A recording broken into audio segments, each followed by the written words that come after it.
desde el 6 hasta el 13. Vamos a esperar. Y Ángelo está allí buscándolo. Ángelo, tranquilo, que esperaremos. De aquí nadie nos va a echar. Hay comida suficiente y agua para aguantar.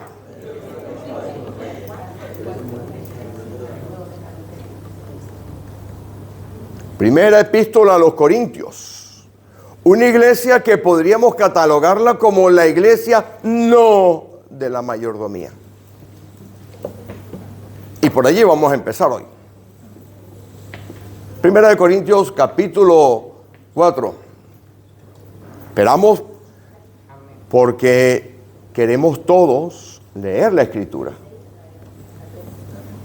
¿Lo tiene, Ángelo? Vale. Versículo 6. Leo en la Reina Valera 60. Pero esto, hermanos, lo he presentado como ejemplo en mí y en Apolos, por amor de vosotros, para que en nosotros aprendáis a no pensar más de lo que está escrito. No sea que por causa de uno os envanezcáis unos contra otros. Porque ¿quién te distingue? ¿O qué tienes que no hayas recibido? Y si lo recibiste, ¿por qué te glorías como si no lo hubieras recibido? Ya estáis saciados, ya estáis ricos, sin nosotros reináis. Y ojalá reinaseis para que nosotros reinásemos también juntamente con vosotros. Porque según pienso, Dios nos ha exhibido a nosotros, los apóstoles, como postreros, como a sentenciados a muerte, pues hemos llegado a ser espectáculo al mundo, a los ángeles y a los hombres. Nosotros somos insensatos por amor de Cristo, mas vosotros prudentes en Cristo. Nosotros débiles, mas vosotros fuertes. Vosotros honorables, mas nosotros despreciados. Hasta esta hora padecemos hambre, tenemos sed, estamos desnudos, somos abofeteados y no tenemos morada fija.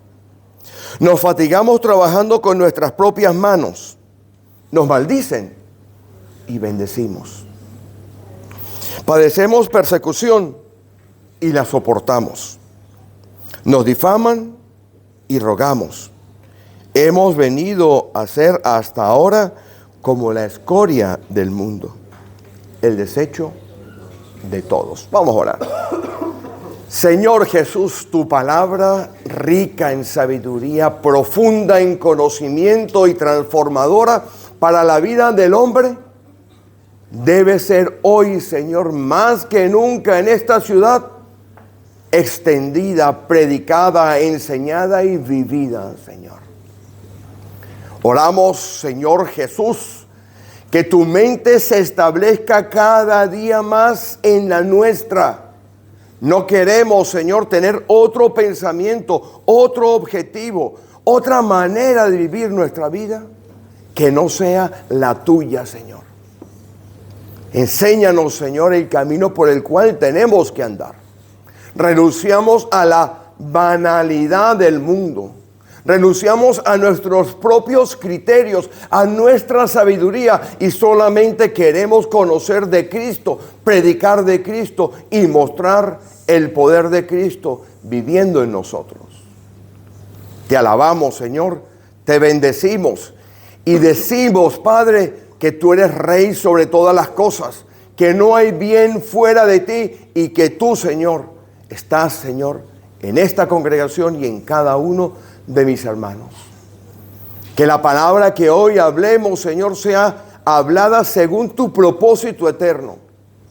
Que cada pensamiento que se establezca en esta congregación de ahora en adelante, Señor, te engrandezca a ti como Rey soberano, Dios todopoderoso y creador de todas las cosas. Y pedimos, Señor, que las meditaciones de nuestros corazones y los dichos de nuestras bocas siempre, cada día de nuestra vida, sean para agradarte a ti. En el nombre de Jesús.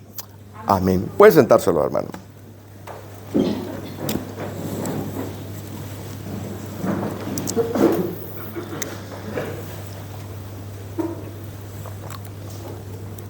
La idea, la concepción, el concepto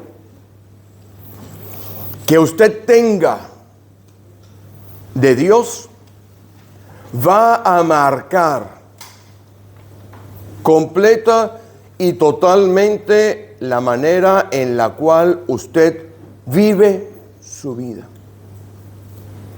Esta mañana estábamos repasando el último libro de la Torá, el Deuteronomio, que por allí se conoce también como la segunda ley, pero en realidad era un discurso, una serie de discursos que le daban al pueblo un marco teórico, un marco conceptual para pensar.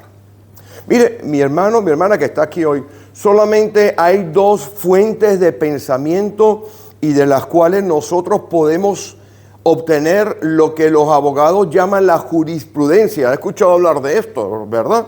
La jurisprudencia, el conjunto de leyes. Solamente hay dos fuentes. Tenemos una fuente que es Dios. Y tenemos otra fuente que somos nosotros.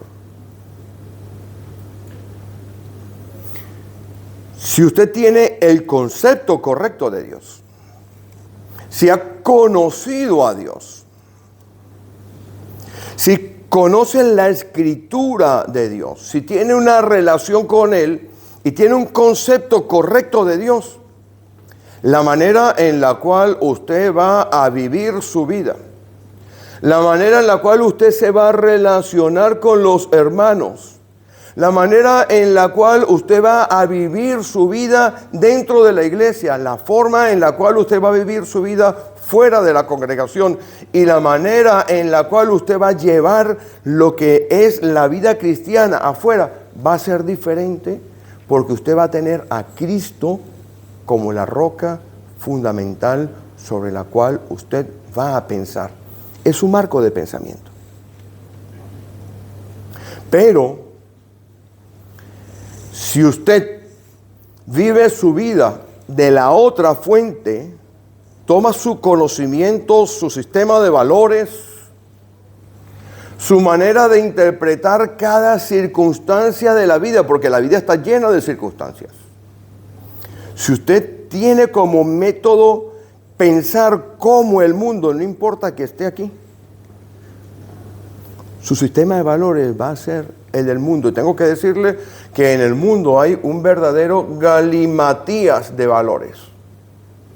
Usted puede ir al mundo y puede conseguir filosofías, antropocentrismo, que es el hombre como centro de todo, y puede usted empezar a vivir su vida, pero usted, si la vive de aquella manera, al final va a encontrarse que está viviendo su vida alejada de Dios. Y hoy que vamos a hablar de mayordomía, vamos a hacer un repaso muy breve y sentar las bases de la mayordomía. La epístola a los Corintios que hemos escogido para iniciar el tema de la mayordomía podría catalogarse como la epístola de la no mayordomía. La iglesia de los Corintios era una congregación llena de dones. ¿Sabe usted que hay un capítulo dedicado completamente a los dones espirituales? Era una iglesia mixta en la cual habían personas cuyo pensamiento venía de un pensamiento judío. Habían personas allí en esa iglesia en Corinto que tenían un pensamiento que estaba en teoría basado en la Escritura. Pero su comportamiento, como leemos en la epístola a los Corintios, quizás no era un pensamiento y una actitud acorde con la manera en la cual Dios decía que había que vivir su vida. Era una iglesia llena de problemas. Ahora veremos lo que es mayordomía. Llena de problemas, llena de divisiones, llena de conflictos, llena de situaciones. Y esta porción que hemos leído tiene ahí una frase medianamente escondida sobre la cual empezaremos a construir el concepto de mayordomía. Vaya conmigo al versículo 7 del capítulo 4.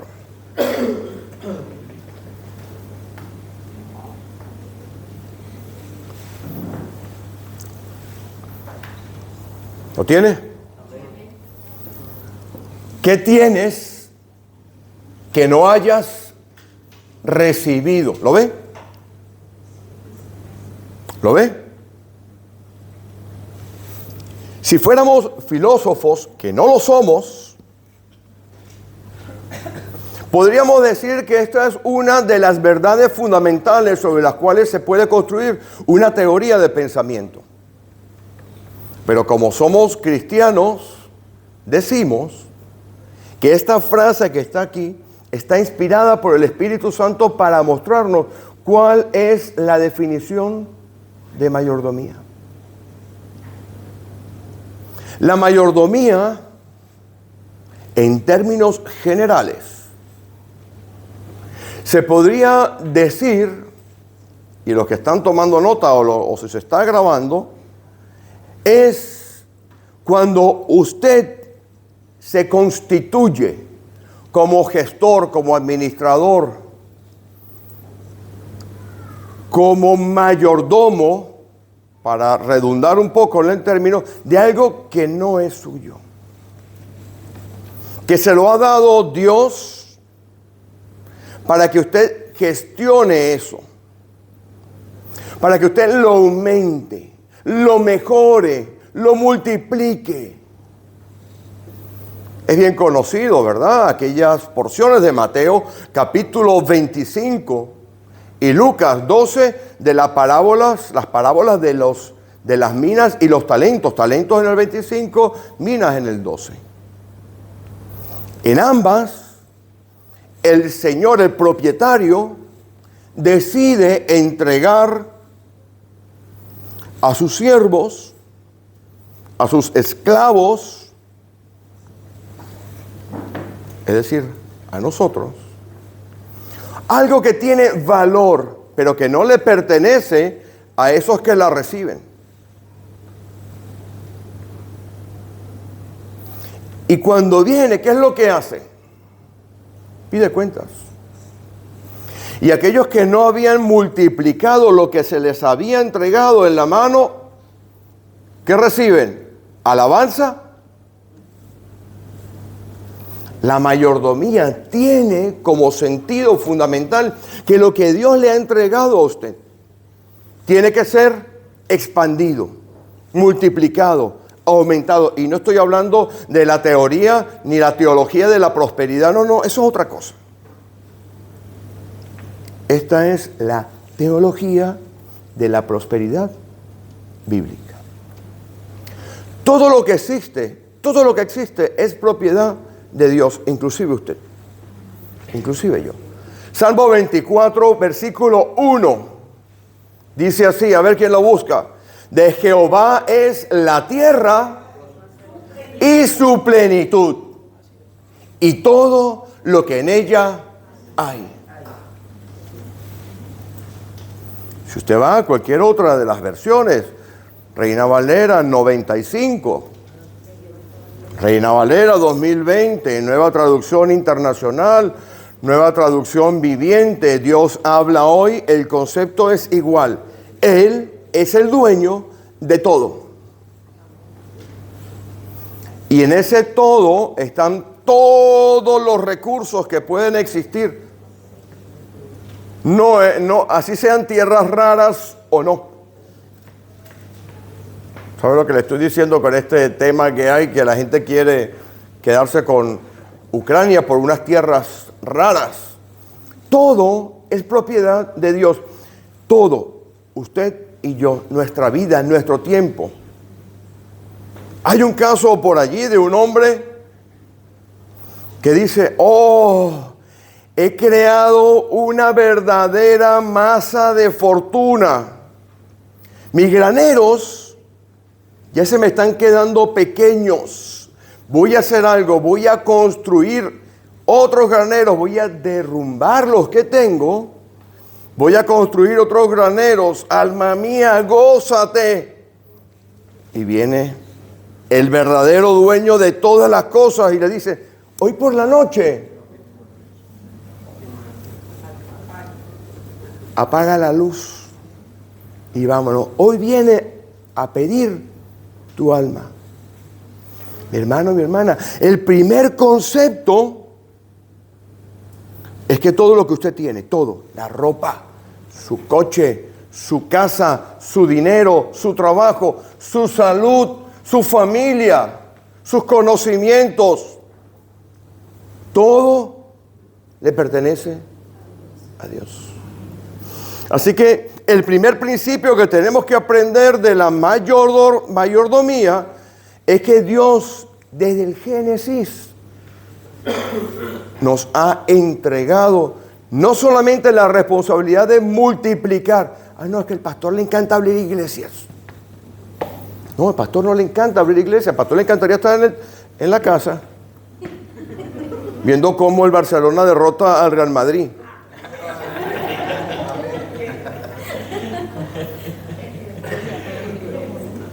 Sino que yo tengo una responsabilidad, como cada uno de ustedes tiene una responsabilidad, lo veremos ahora. No es cómodo a los 62 años coger carretera, ir para un lado y para otro. Pero Pablo lo decía que él estaba preso en cadenas, que él tenía que predicar el evangelio. ¿Y sabe qué? Noticia, usted también, todos. Nuestra labor, la suya y la mía, es predicar el evangelio, hacer discípulos, expandir el reino de Dios, multiplicarlos. Y ya desde el Génesis, cuando crea a Adán y a Eva, les entrega una tarea de multiplicación. Así que esta congregación no puede quedarse mirándose el ombligo. Es una frase española, ¿no? ¿Está mal dicha? Vale. No puede quedarse mirando el ombligo. Tenemos que partir de aquí y llevar el evangelio a todos los pueblos alrededor. Esa es su responsabilidad. Ahora, usted tiene tres áreas de mayordomía fundamentales que si no las cultivamos de forma correcta, no las cuidamos de forma correcta, ¿sabe qué? Vamos a estar construyendo un castillo de naipes, de esos que uno construye y le da así y se cae. La primera mayordomía es usted mismo. La segunda mayordomía, o la segunda área, el segundo espacio, la segunda responsabilidad de mayordomía es con su familia. Y la tercera responsabilidad de mayordomía es la iglesia. Lo que significa que si usted intenta hacer mayordomía en la congregación y en su familia y en usted mismo, con la mente carnal, usted está entrando a un choque de colisión con el dueño de todo, porque el dueño de todo tiene sus reglas, su manera de pensar. El dueño de todo tiene su forma de hacer las cosas. Y lo peor que uno puede hacer es traer nuestro pensamiento para hacer las cosas de Dios. Las cosas de Dios tienen que ser hechas a la manera de Dios. Vamos a Colosenses y vamos a estudiar Colosenses. Dios era dueño, Colosenses capítulo 1.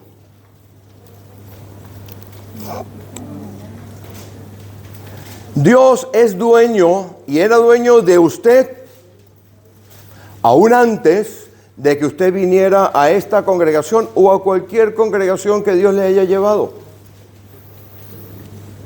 El capítulo 1 de Colosenses, en el versículo 21, nos da 3 condiciones que teníamos usted y yo.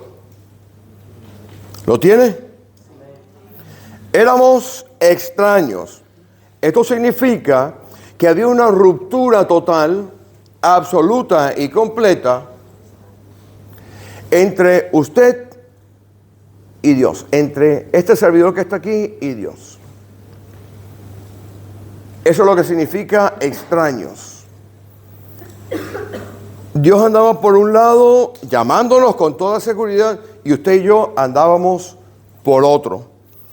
Pero aparte de eso éramos enemigos. ¿Quién de ustedes no se acuerda cuando andaba en el mundo que veía a alguien con una Biblia que había ido con usted al colegio? Usted cruzaba la calle.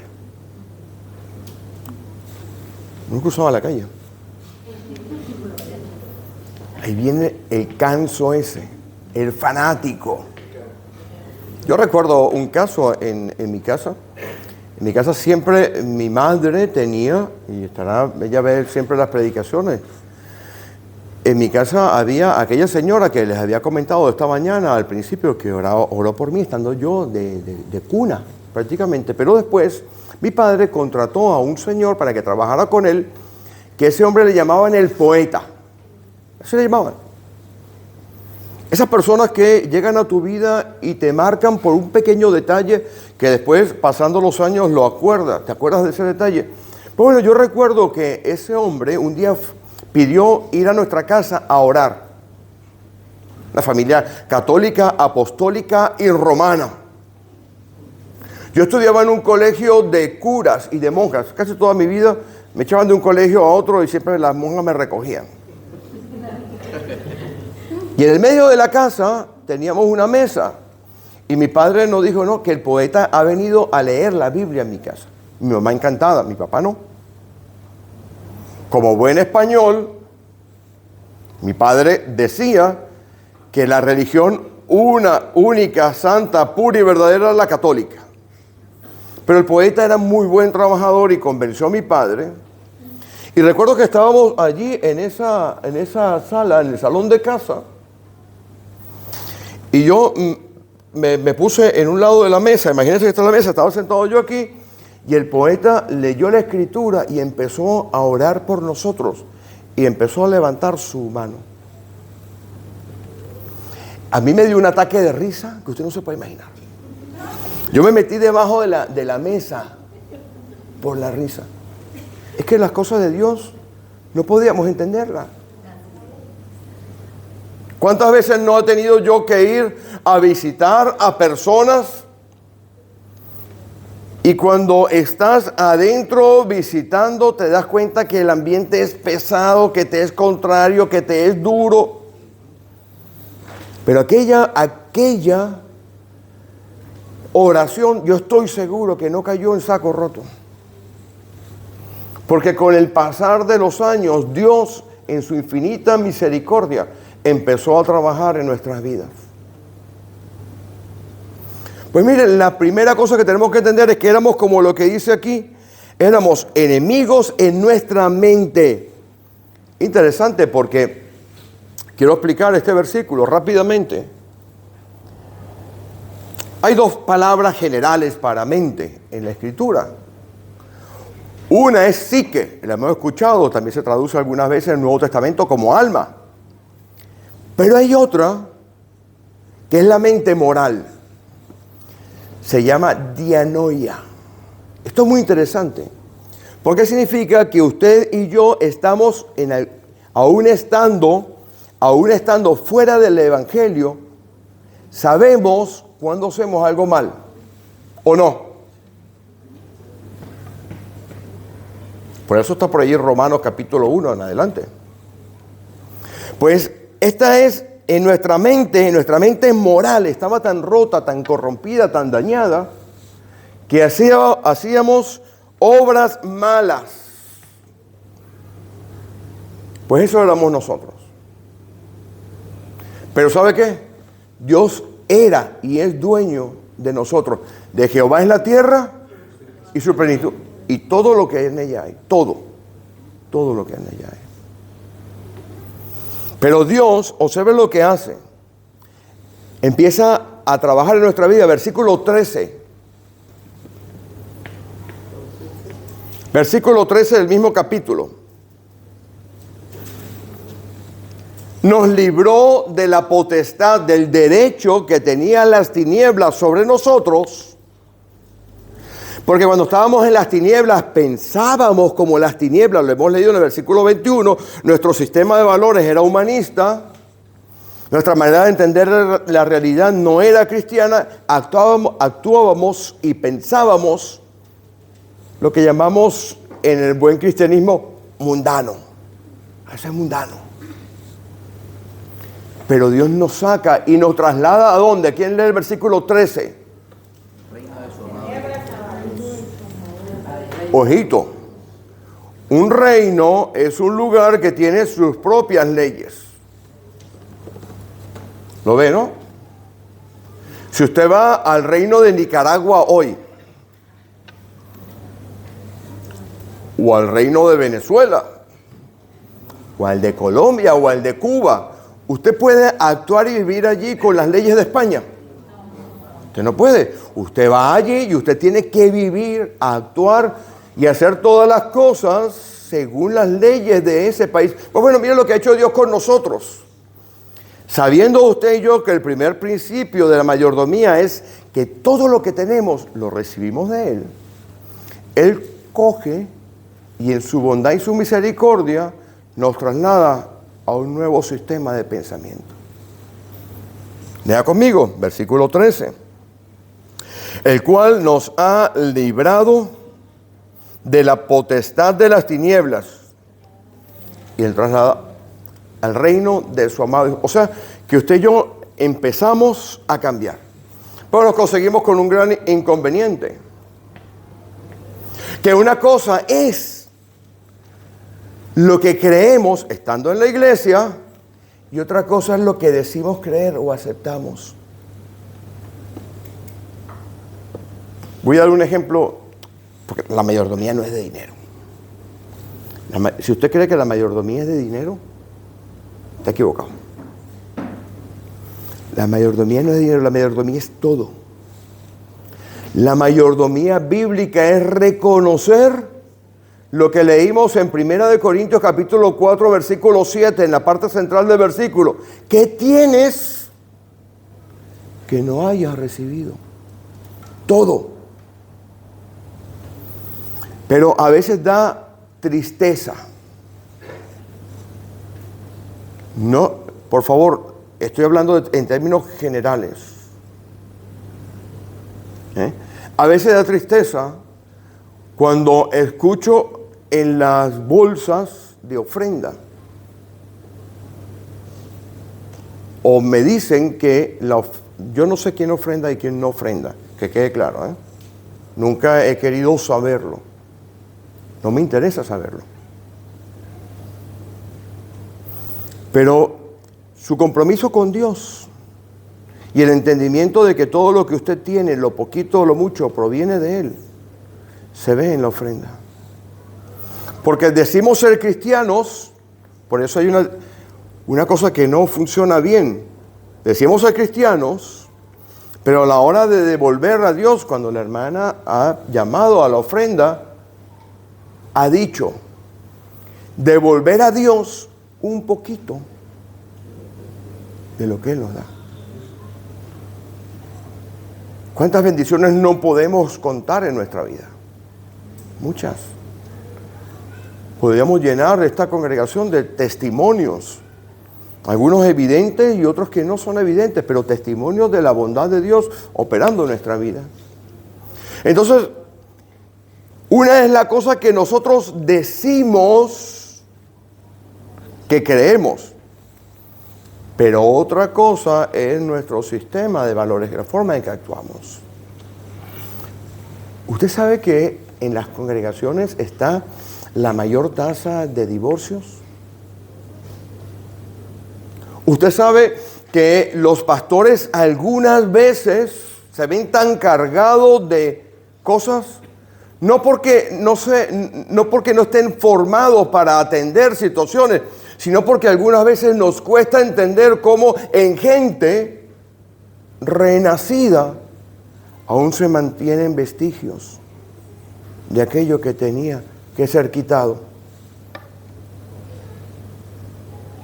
La mayordomía en la primera parte significa de manera necesaria que usted sea mayordomo de usted mismo, entendiendo a lo cual le ha llamado Dios. De usted la vuelta y vaya allí, vaya al capítulo 3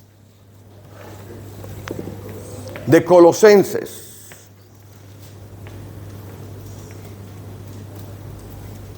El versículo 1 nos dice que usted y yo, para poder aspirar a la mayordomía en completa, bíblica e integral en otras áreas, usted y yo lo primero que tenemos que hacer es cambiar nuestro punto de vista. Versículo 1 de capítulo 3. ¿Lo tiene? Amén. Sí, pues habéis resucitado. Es un condicional. No, bendito Dios. Yo ya estoy salvado. En mi vida ha sido bueno. Pero sale por allí y el pastor se entera. El pastor se entera de todo. De una manera u otra, yo no sé qué, pero hay algo en la responsabilidad del pastor que le llegan las notificaciones por un lado o por otra. Y el pastor se entera y eso no puede ser. Lo primero que hace el pastor es orar. No tiene otra cosa. No tenemos, o no nos dejan algunas veces poder entrar en la profundidad de una familia. Nos ponen trabas. Pero todos quieren vivir una vida completamente espiritual. Pues viene lo primero, mi hermana, mi hermano que está aquí, para vivir una mayordomía completa. Es que usted someta su vida a Dios completa. No es fácil. No es fácil. Yo me convertí cuando no había llegado a los 20 años, tenía 19 años. Y mi vida ha sido así. Pero he visto la mano de Dios actuando en mi vida. Como estoy seguro que en cada una de las vidas de usted puede decir, yo ya no soy el que era antes. Dios está cambiando. Porque una de las cosas que muestra que usted va por buen camino es cuando hay transformación en usted. Cuando usted empieza a sentir la transformación en su vida.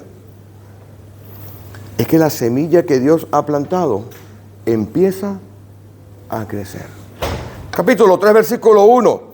Si pues habéis resucitado con Cristo, ¿qué dice allí? ¿Qué significa buscar las cosas de arriba?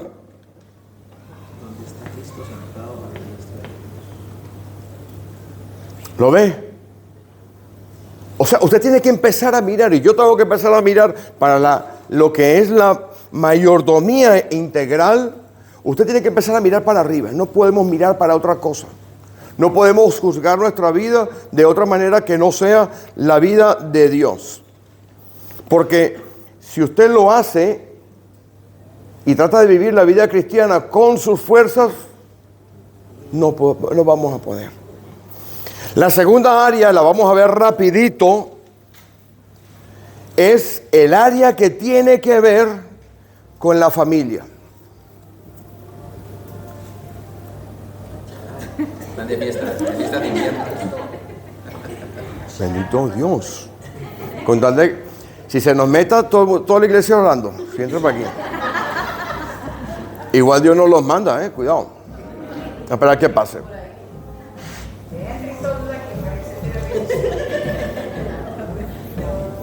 Todo proviene de Dios. Ahora, una vez que hemos entendido que todo lo que tenemos, ¿qué has recibido que no te haya sido dado? Una vez que entendemos que todo esto, entonces ahora nosotros tenemos que proyectar a nuestra familia. Efesios capítulo, vamos primero a Timoteo. Primera de Timoteo 5:8.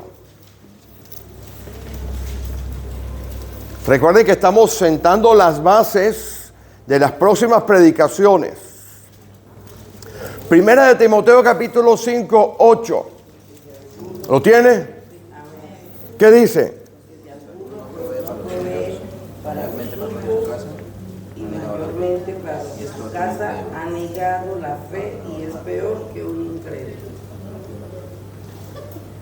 El que no provee para su casa. ¿Cuánta gente no hay que se mete en temas y al final no puede proveer, no quiere, no sabe cómo hacerlo? Porque resulta que cuando usted está trabajando de la forma correcta en su vida, usted tiene cuidado de todo lo que Dios le entrega. Que podemos cometer errores, sí, porque estamos aprendiendo. No crea que usted y yo el primer día que nos convertimos somos perfectos. Estamos sentados en lugares celestiales, dice la Escritura, pero usted y yo tenemos que transitar por un tema de ensayo y error. Es que lo hemos visto en el Pentateuco, en el cual Dios va trabajando en nuestra vida. Primer requisito que usted tiene que hacer cada vez que se equivoque, ir a Dios. Se arrodilla. Si no puede arrodillarse, está allí. Hace una oración de adentro de usted y le pide a Dios que cambie el error. Usted tiene que reconocer el error. Entonces, su segunda manera de ser mayordomo es, usted tiene que cuidar no solamente la provisión económica para su familia, si usted es hombre, hay mujeres que también trabajan y que tienen que hacerlo, sino que usted tiene que ser buen padre, buen esposo, buena esposa, buen hijo. ¿Cuánta gente no hay que somos muy buenos en la iglesia y cuando llegamos a nuestra casa aquello es una gritería? Un día me llaman, yo lo he contado, se cuenta el pecado pero no el pecador. Pero es bueno para que aprendamos esto. Pastor, tiene que venir de inmediato. Yo acababa de salir de un examen de sangre. Me habían sacado no sé cuántos litros de sangre, no estaba en mejores condiciones en ese momento. Y me dice, miren lo que he encontrado. Y me mandaron un vídeo. La esposa con un joven.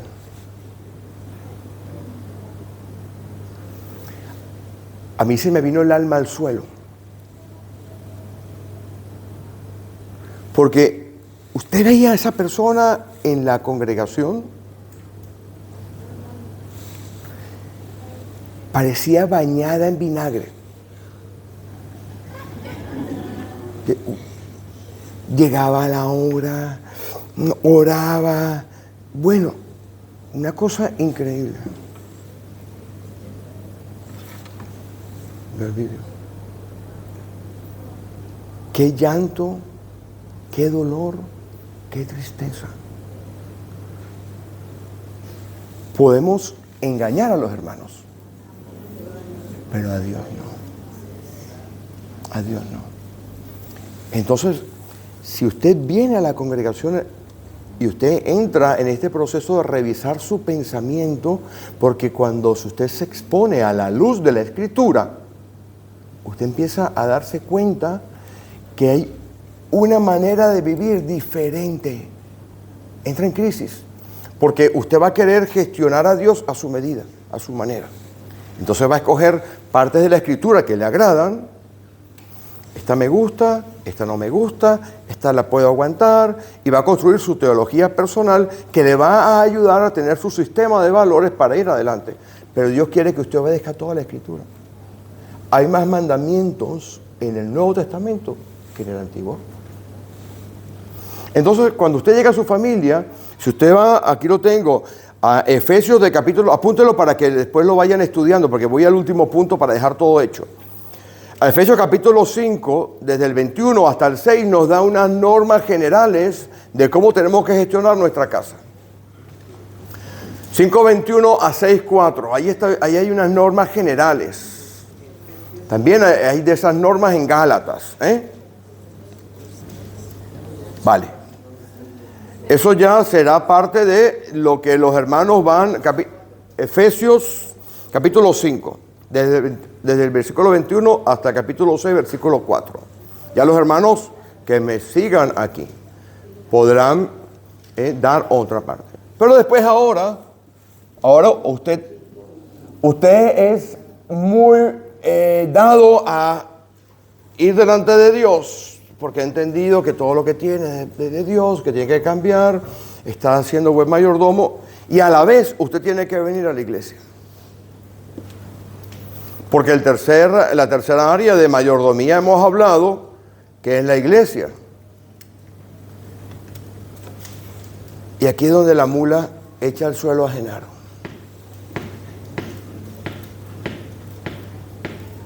Porque su esposa y su esposo, sus hijos, le tapan. Secretos de familia, de aquí no sale.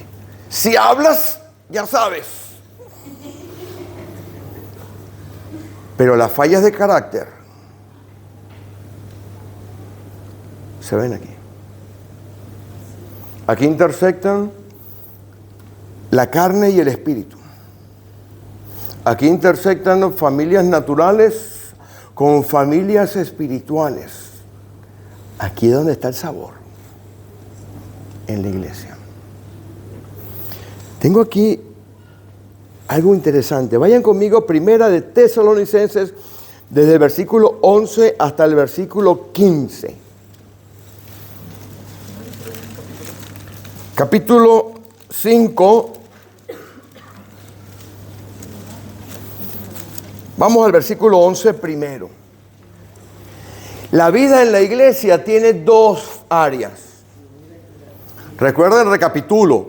Usted debe tener un sistema, una fuente de derecho, una jurisprudencia de donde usted obtiene su manera de vivir. Si su visión de Dios es mala, su manera de vivir será mala. Si su visión de la vida está dada únicamente por creer en filosofías, o aunque usted puede conducirla, usted la conducirá de otra manera. Usted lo que no puede hacer es intentar vivir su vida con una visión equivocada de Dios, porque el dueño de todas las cosas va a entrar en conflicto con usted, porque usted va a ser un mal administrador de todo. Vale.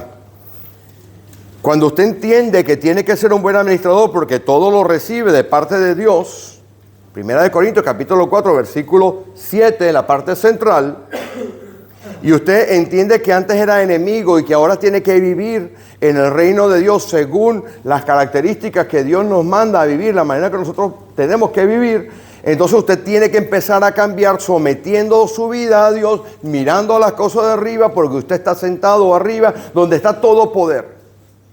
Porque dice la Escritura que usted está sentado arriba a la diestra, está al lado de Jesucristo, ¿no? ¿A quién tiene de compañero? Eso lo dice en Efesios, los famosos lugares celestiales. Allí están todas las bendiciones. Ahí está todo. Pero usted no le va a dar un Ferrari de premio a un hijo que no se ha comportado bien, que ha suspendido todas las materias, todas las asignaturas, que le ha causado problemas, que usted ha tenido que ir a buscarlo a la cárcel todos los días, o usted se lo daría. Si se lo da, es una sinvergüenza, una sinvergüencería. Pues Dios funciona igual. Y ahora viene la iglesia. Y tiene dos áreas y son muy complicadas de gestionar porque usted tiene que ir creciendo usted.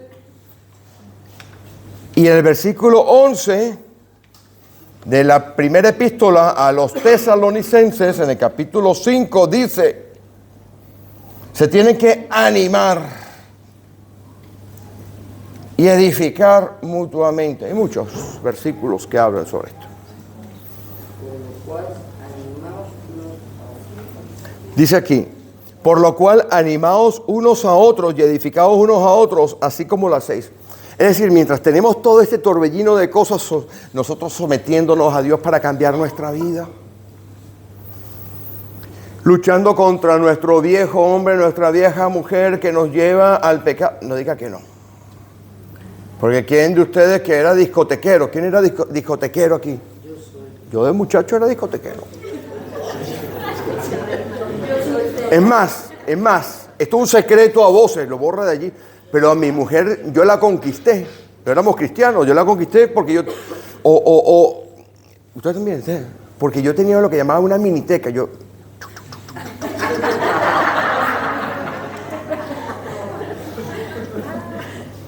en una fiesta de disfraces de Halloween, si salen de aquí están en ayuno todos, cuidado. No conocía a Dios.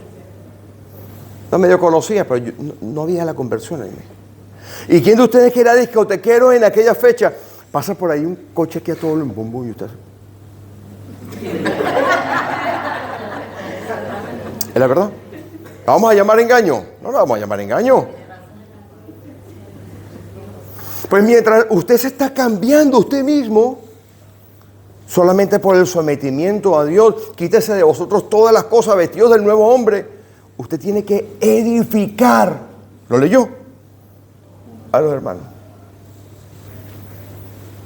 Tela. Amar. Usted sabe que hay 58 unos a otros, ¿no? Amar, soportar. En Gálatas capítulo 6, versículo 2 dice, sobrellevar las cargas los unos de los otros. Pero el último detalle es brutal. Y cumplir así la ley de Cristo. Mientras usted llega a su casa con su Biblia y su mujer no es cristiana, ¿dónde andabas?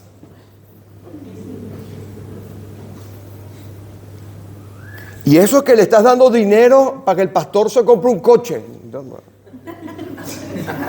Ya explicaremos que no fue así. ¿Cuánta guerra espiritual no hay en la casa? ¿Cuánta guerra espiritual no hay en nuestras vidas? Y encima Dios nos exige, porque esto es una exigencia. Aquí nos dice, oiga, si tiene tiempo usted vaya y trate de edificarse. Esto es una exigencia. Esto es un mandamiento. Entonces usted tiene que edificar a los hermanos mientras se edifica a usted mismo. La clave, el sometimiento a Dios. No hay otro. Claro que es duro. Esto nos va a llevar desde cambiar nuestra manera de hablar hasta cambiar nuestra manera de vestir. Va a haber un cambio completo en nuestras preferencias. Ya no veo el fútbol por la mañana. Lo puedo dejar grabando. Pero ya no veo el fútbol por la mañana. Ahora vengo aquí a alabar a Dios, a tener coinonía y amistad con mis hermanos. A buscar primero las cosas de Dios y su justicia. Porque ese versículo que usted citó, que es Mateo 6:33, ¿no? Que usted citó el viernes, si lo vemos en todo el contexto donde está el Señor hablando, está cambiando todas las cosas. Porque cuando usted busca el reino de Dios y su justicia, dice, todas. Se me parece a lo que aparece por allá por el versículo 1 del Salmo 25, de Jehová es la tierra de su plenitud y todo lo que Él hay, todo lo que usted necesite, Él lo va a satisfacer en el momento correcto. Lo que tenemos que hacer es aplicar la fe que está aplicando usted ahora. Usted sabe que usted está sentado por fe, porque esa silla le sostiene a usted y se sentó la primera vez sin sentarse en el bordecito para ver si él sostenía. Eso es fe. Cuando nosotros reposamos en la bondad de Dios, le hemos cantado. Entonces la primera fase, cuando usted está en la iglesia, es, usted está cambiando, usted está luchando contra la cuaima. La cuaima es una serpiente que tiene ahí en la casa. No sé, contra la cuaima. ¿A dónde estaba? O contra el cuaimo. Ah, tú estás enamorada de ese pastor. Siempre le dicen eso, mi mamá se lo decía a mi papá. Yo voy a ir allá y le voy a pegar a ese pastor. A mí todavía no me han amenazado. Con lo feo que soy, cuando me ven ya se van. Y aparte yo tengo que soportar a mi hermano, querer a mi hermano, llevar las cargas de mi hermano. ¡Wow! ¡Candela! Pero el Espíritu Santo que está en nosotros nos fortalece. Y de último está la expansión del reino. Con esto termino. Primera de Tesalonicenses, capítulo 1, versículo 8. Y alguien busca Filipenses 4, 15 y 19. Para la iglesia de Corintios, esto era un problema de marca mayor. La iglesia de Corintios no daba dinero. Primera de Tesalonicenses capítulo 1, versículo 8. Ahora la fase externa. Mientras usted se está edificando a usted mismo, está cambiando, está empezando a pensar con la mente de Dios, está tratando de convertir a sus hijos, de llevarle el evangelio, de cambiar los errores que tenía, de resarcir los problemas. No trabajaba, ahora trabaja. Usted ahora se encuentra que en la iglesia hay hermanos y hermanas que hacen química con usted y le van a contar problemas. Usted tiene que edificarlos a ellos, amarlos a ellos, llevar las cargas los unos a ellos. No pelear, porque para que se rompa todas las cosas, el diablo siempre va a romper nuestra unidad. El diablo va contra la unidad. La palabra sinagoga, sinagó, es unidad. ¿Usted cree que cuando el diablo, si nos tiene presos a nosotros, sabe que no podemos avanzar ninguna de las otras fases? Pero si estamos medianamente avanzando, entonces él va a buscar cualquier detalle para ir en contra de nosotros. En la convención bautista de la última vez que estaban los hermanos, un predicador echó una historia que me pareció increíble. Dice que se enteró que una iglesia se dividió por un hueso, por un ala de pollo, fue, ¿no?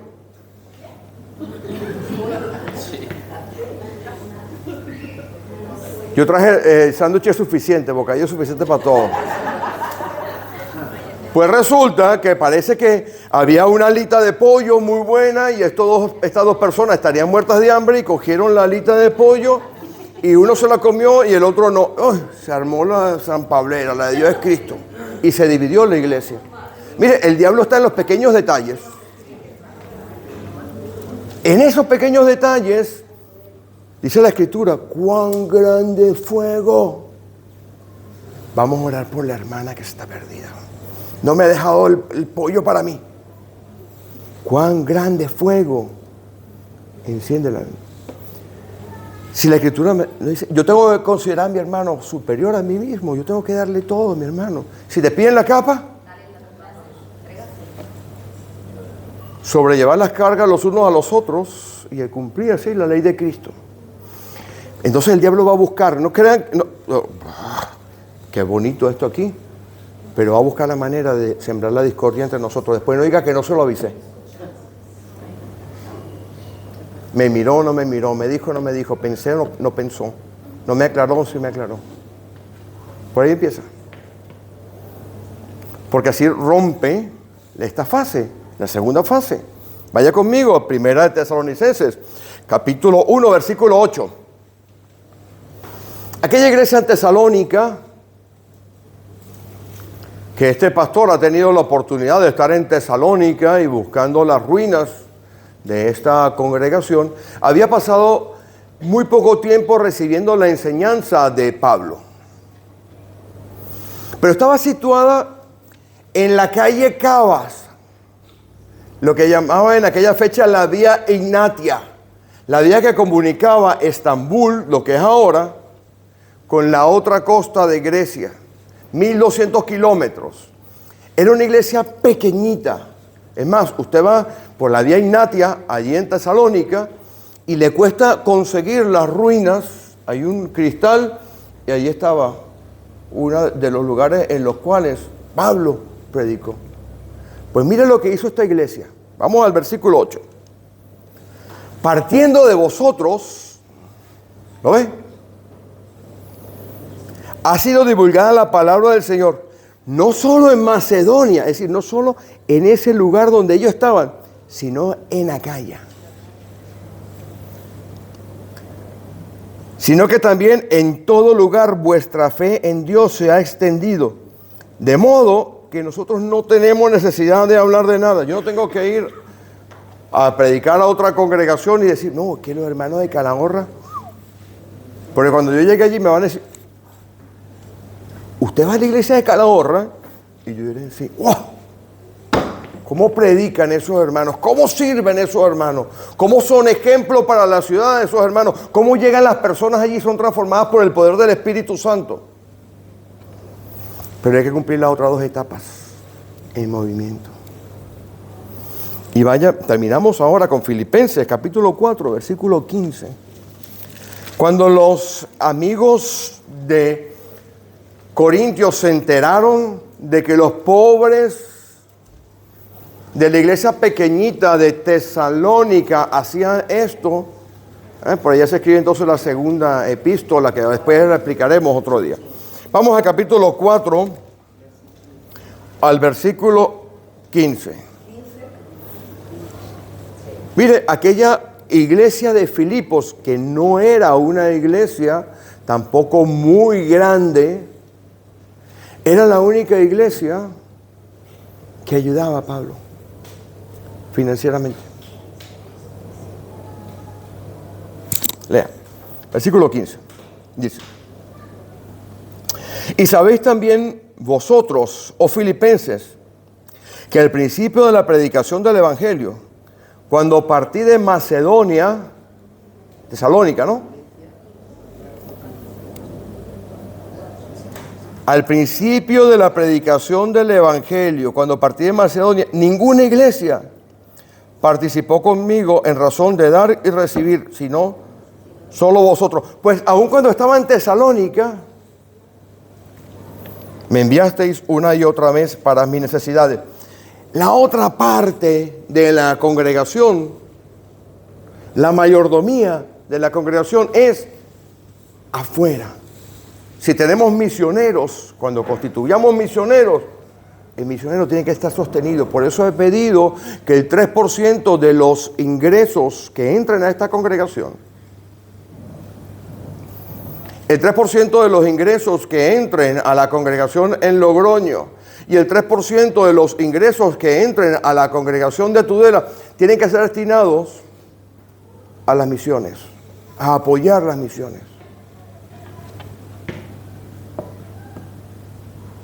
Y por eso usted, pastor, está renunciando a partir de dentro de 2 meses a cualquier ingreso que le pueda dar esta congregación para que quede dinero para las misiones y para los pastores que vayan a estar después de mí.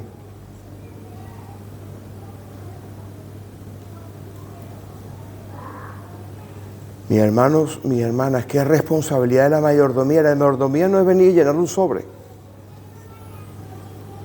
La mayordomía es saber que todo lo que tengo, todo, viene de Dios. Nada tengo, ni usted ni yo, que no hayamos recibido. Y entonces llegará un momento en el cual Dios nos llamará a cuentas y nos dirá: buenos siervos, buenas siervas y fieles. Porque los puse en una congregación pequeñita, en un pequeño pueblo, en una Tesalónica pequeñita. Pero ¿sabe qué? La predicación del Evangelio fue a otras regiones. Familias fueron estructuradas de nuevo por la predicación del Evangelio. Matrimonios restaurados, hijos rescatados, nietos y familias ahora establecidas por causa del Evangelio. Esa es la mayordomía. No es venir y dar unas monedas aquí. Es todo lo que usted tiene, le pertenece a Dios. Amén. Vamos a tener nuestro tiempo